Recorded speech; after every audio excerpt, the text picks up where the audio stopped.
인정받고 싶어 하는 욕구를 가지고 있습니다. 그래서 어릴 때에는 부모님으로부터 인정받고 싶어 하고, 학교를 다닐 때는 선생님이나 친구들로부터 인정받고 싶어 하고, 또 회사에 가면은 위로는 상사나 동료들로부터 인정을 받고 싶어 합니다. 그래서 다른 사람들을 주목하기도 하고, 그 사람들이 나에 대해서 어떻게 평가하고 있을까, 거기에 많은 관심을 가지게 됩니다. 이런 인정받고 싶은 욕구가 교회 안에도 있습니다. 어떤 성도는 봉사하는 목적이 사람의 인정에 있습니다.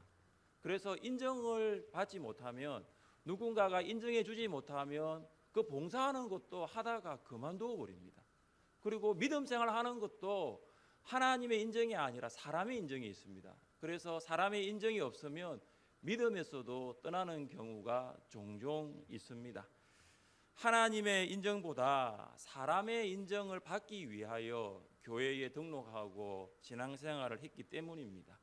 성도는 사람의 인정보다 하나님의 인정을 받아야 합니다. 사도 바울은 사람의 인정보다 하나님의 인정을 받기 위해 살았던 사람입니다. 그의 고백을 들어보십시오.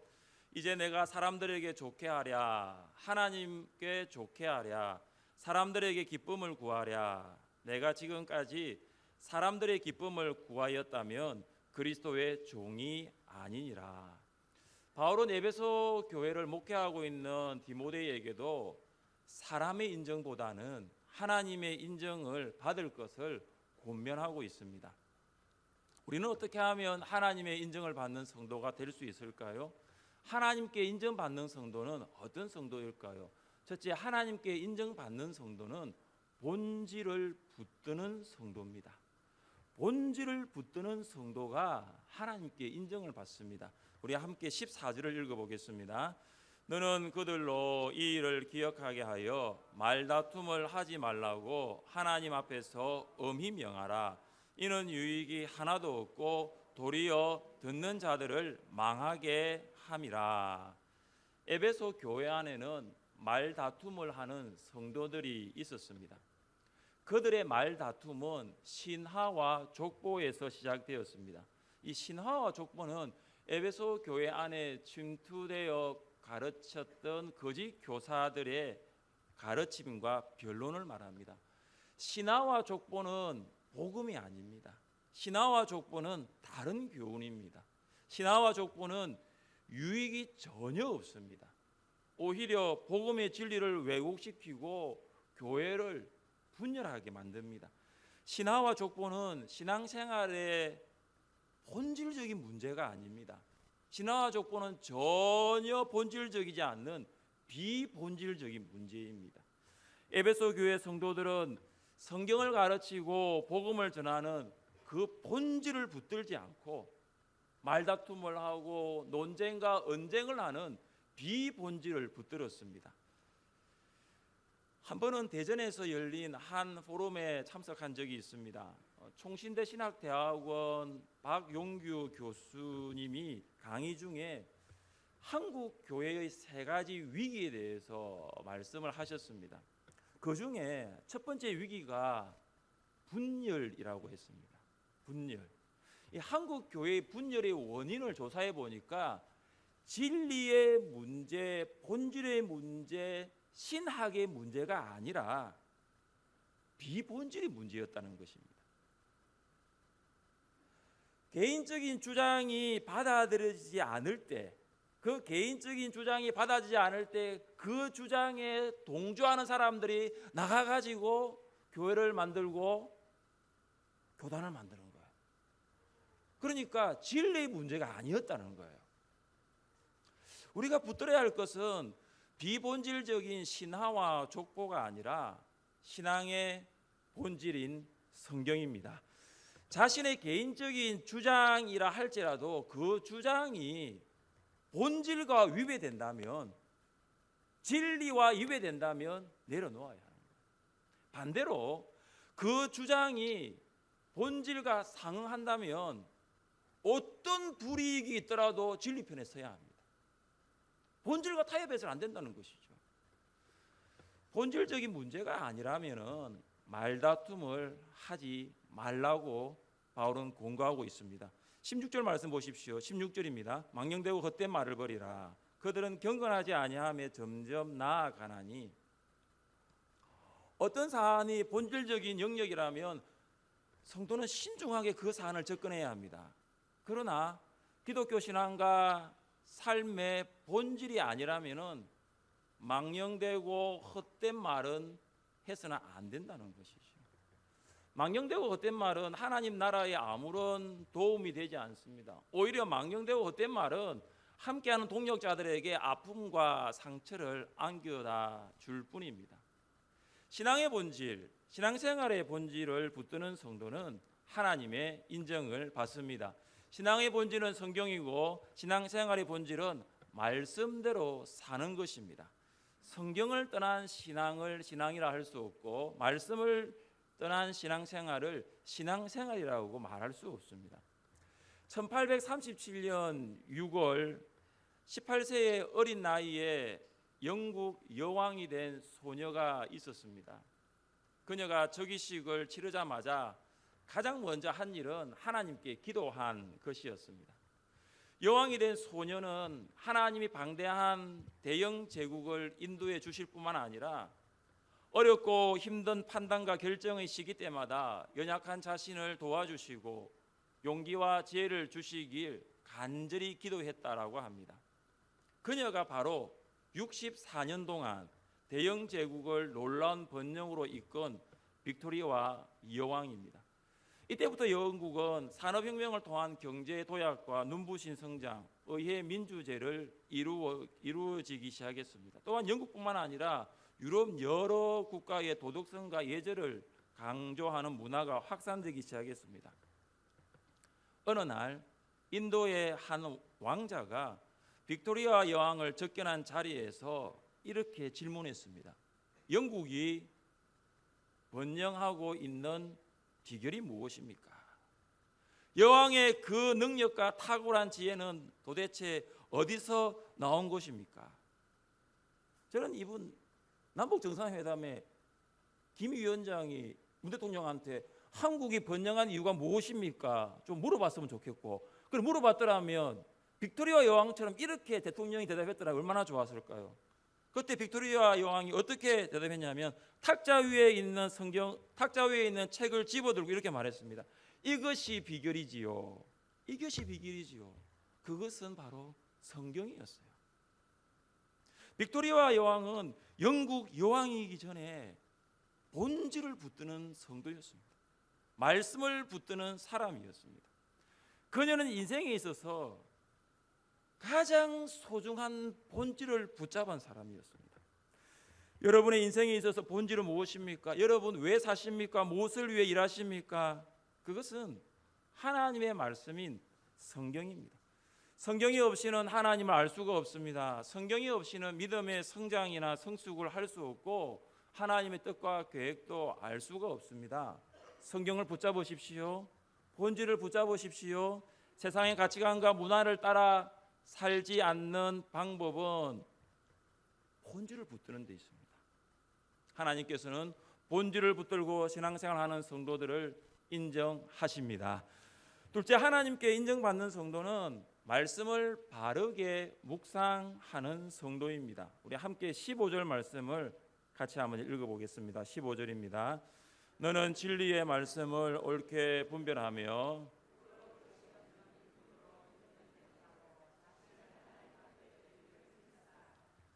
하나님께 인정받기를 원한다면 진리의 말씀을 옳게 분별해야 합니다. 진리의 말씀은 하나님의 말씀인 성경입니다. 옳게 분별하다는 문자적으로는 바르게 자르다, 곱게 자르다라는 의미가 있습니다. 건축 장인이 연장을 가지고 돌을 바르게 자릅니다. 곱게 자릅니다. 인테리어 전문가가 연장을 가지고 나무를 바르게 자릅니다. 곱게 자릅니다. 바울은 천막을 만드는 텐트 메이커였습니다. 그는 가위나 칼을 가지고 천을 바르게 잘랐습니다. 곱게 잘랐습니다. 하나님께 인정받는 성도가 되기를 원한다면 성경을 바르게 잘라야 합니다.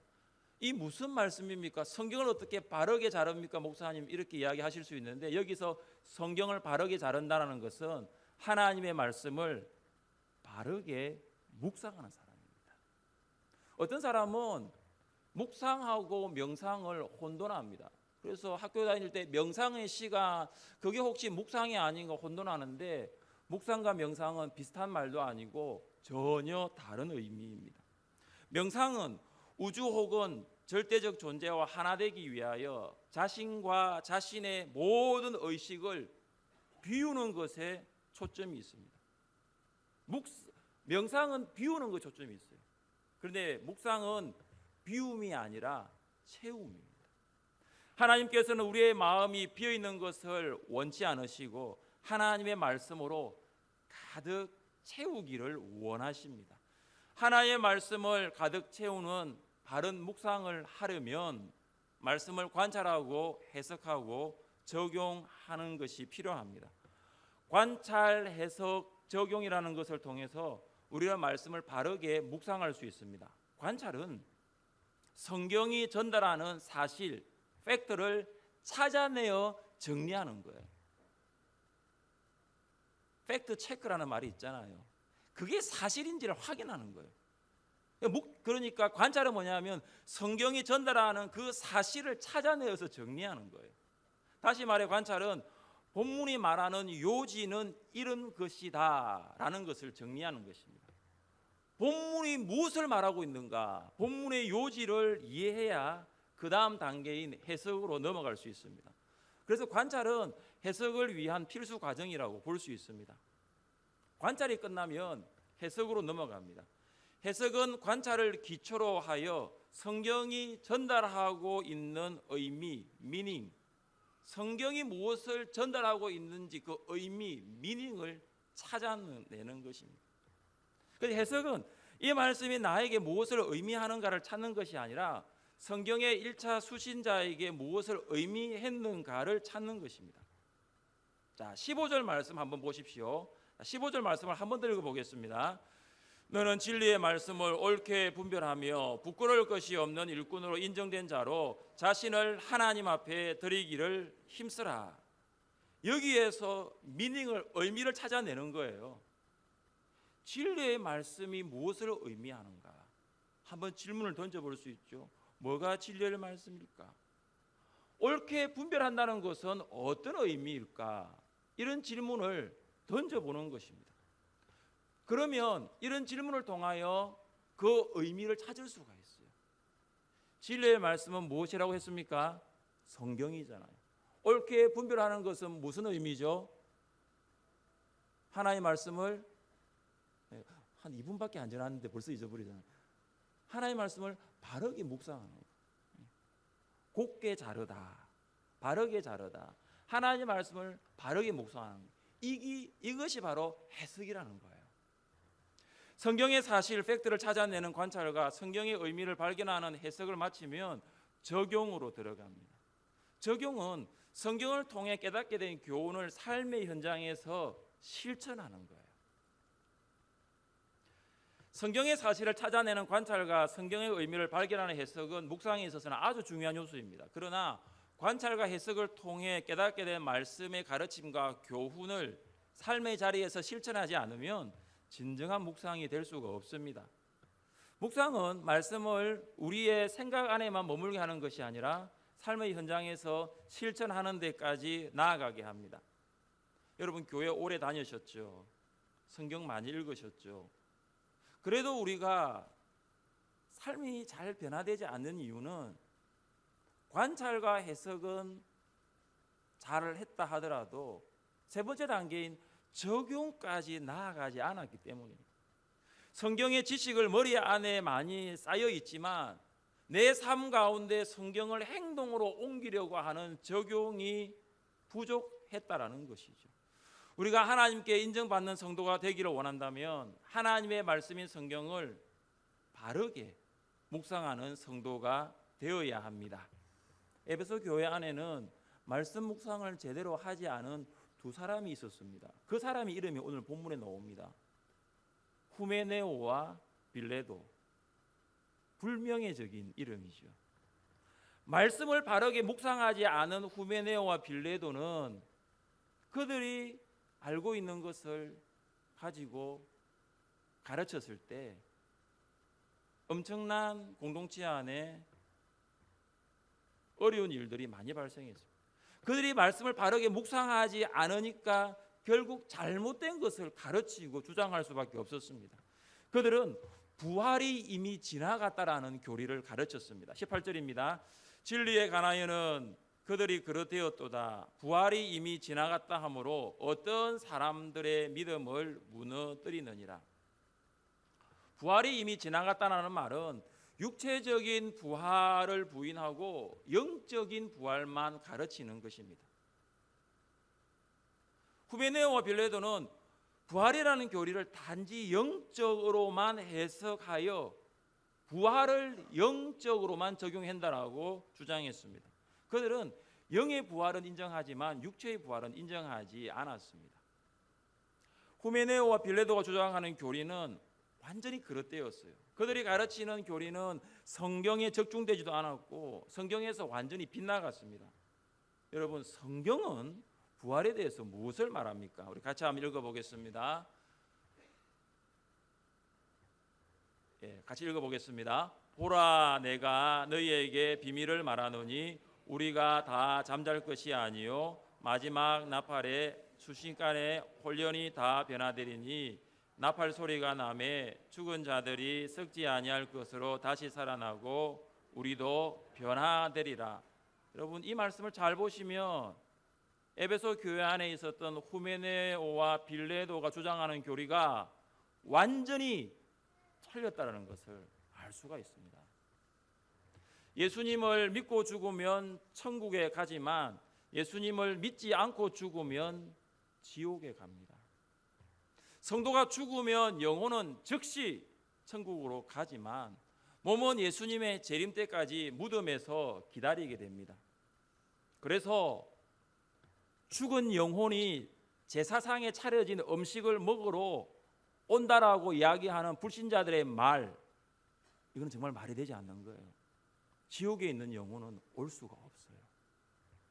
예수님 재림하실 때 나팔 소리와 함께 천국의 영혼들을 데리고 오십니다. 그때 죽은 성도의 육체는 무덤에서 부활하여 영혼과 결합하게 되어 영화롭게 되는 거예요.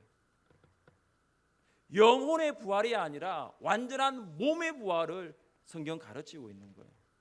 성경은 그리스도 안에서 죽은 신자들이 무덤에서 부활할 것을 분명히 약속하고 있습니다.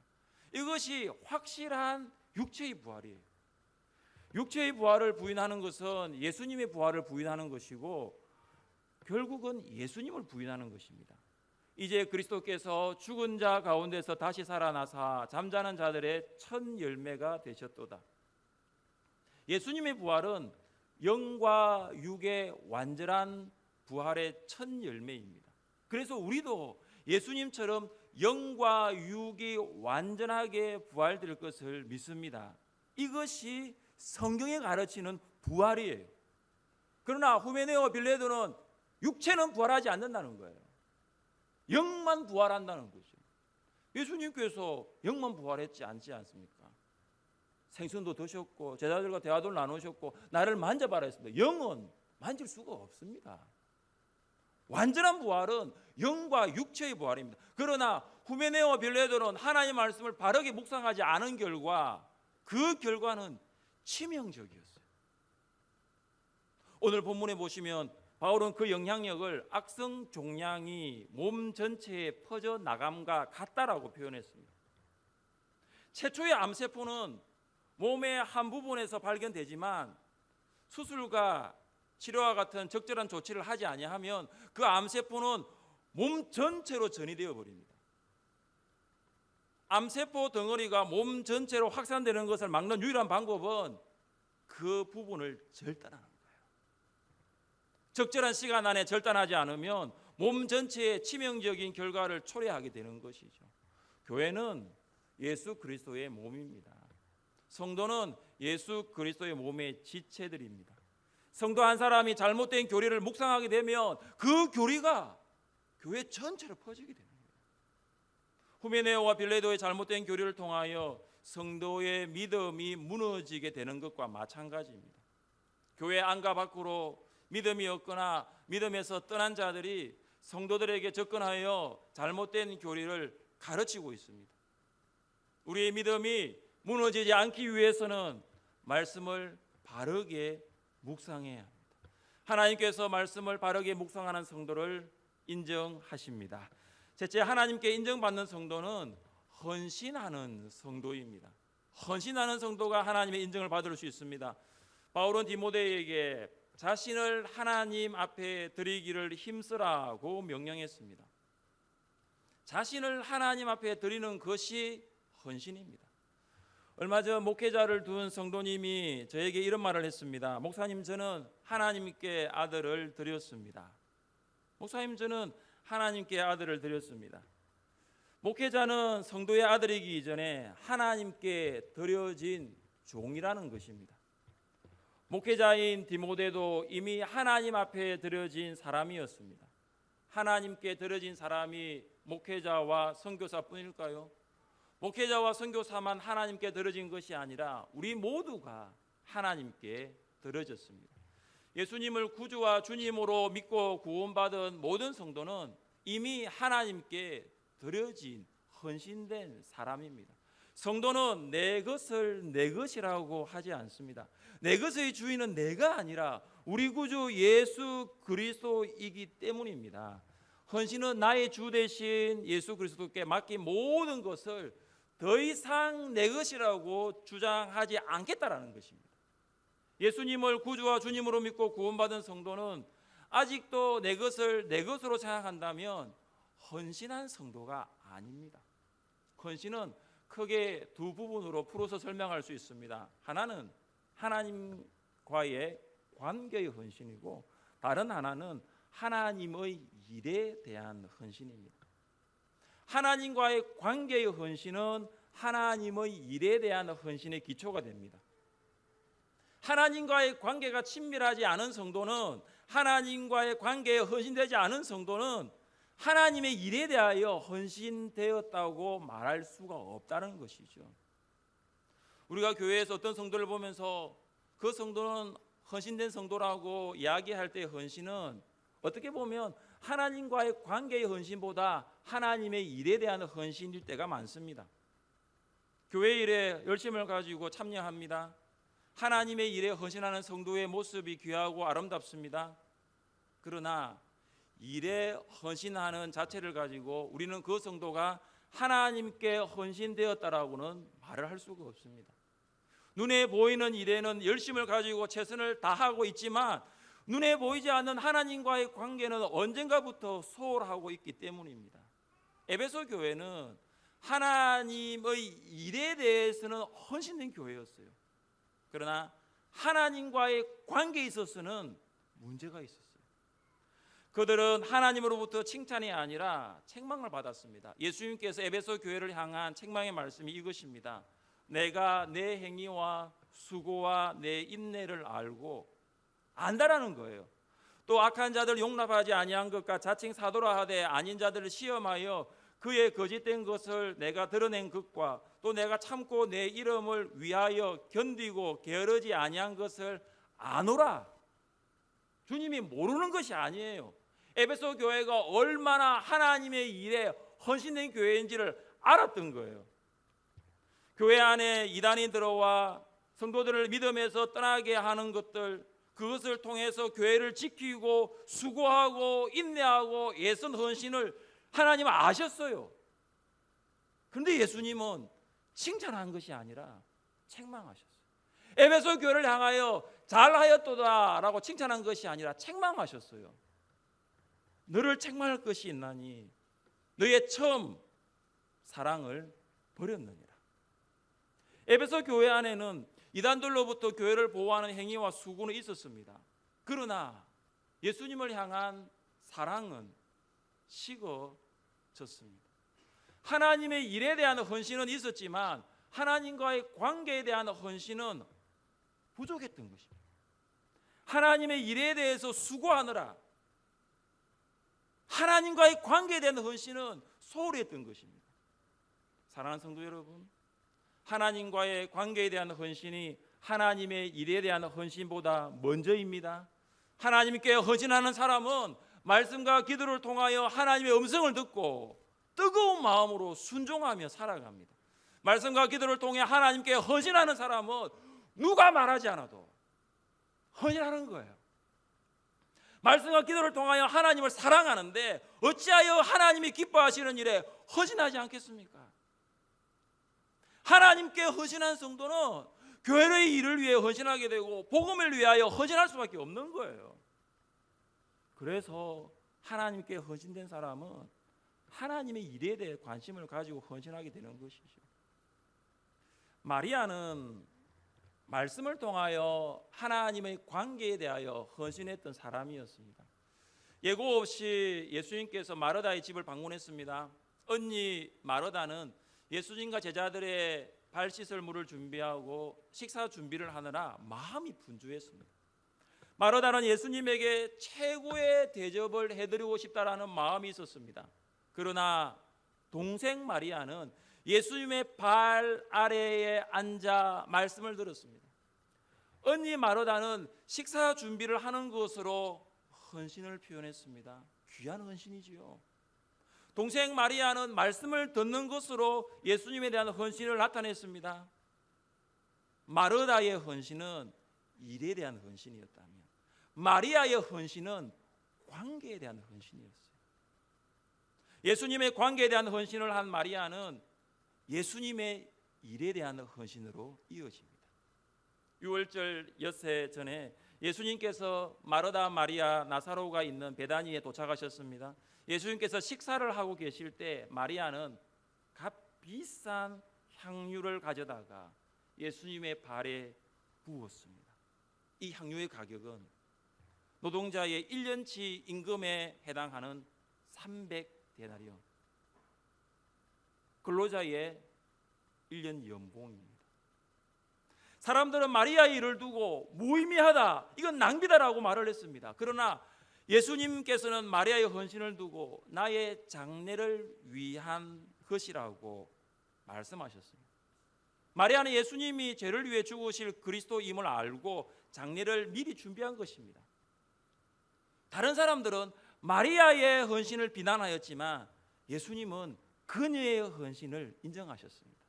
내가 진실로 너희에게 이르노니 온 천하에 어디서든지 복음이 전파되는 곳에는 이 여자가 행한 일도 말하여 그를 기억하리라 하시니라.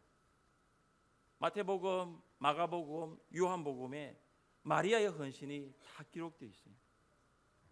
사람의 인정보다 하나님의 인정을 받기를 원한다면 먼저 하나님과의 관계에 헌신할 수 있기를 바랍니다. 말씀과 기도를 통하여 하나님과의 관계에 헌신하는 사람은 말하지 않아도, 봉사하세요라고 이야기하지 않아도 자연스럽게 하나님의 일에 대해서는 헌신할 수밖에 없습니다. 사랑하는 성도 여러분, 사람이 인정해 주지 않더라도, 사람의 인정이 부족하더라도 하나님의 인정을 사모하며 살아갑시다. 하나님께서 인정하시면 족합니다.